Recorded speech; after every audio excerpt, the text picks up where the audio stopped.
Hawak na ng Police Regional Office 3 ang mga suspect sa pagpatay sa mag-asawang online seller na sina Arvin at Lerma Lulu. Ayon kay PNP Region 3 Director Police Brigadier General Red Bananan na pawang mula sa isang gun for hire group ang mga suspect at kasama sa naaresto ang 7 individual kasama ang umano'y mastermind na kumpiska sa mga suspect ang siyam na samot-saring mga baril, motorsiklo na ginamit sa krimen at isa pang sakyan na ginamit.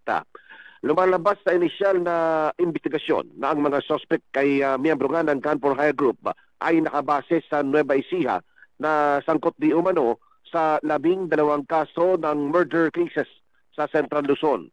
Aabot umano sa 13 milyong piso ang pagkakautang ng mastermind sa mga biktima. Siyang iniimbestigahang anggulo ng pagpatay sa mga ito. Oktubre 4 ng hapon nang sundan at pagbabarili ng 2 lalaki na sakay ng motorsiklo ang sinasakyan ng mag-asawang biktima sa bahagi ng Barangay Santo Cristo sa Mexico, Pampanga.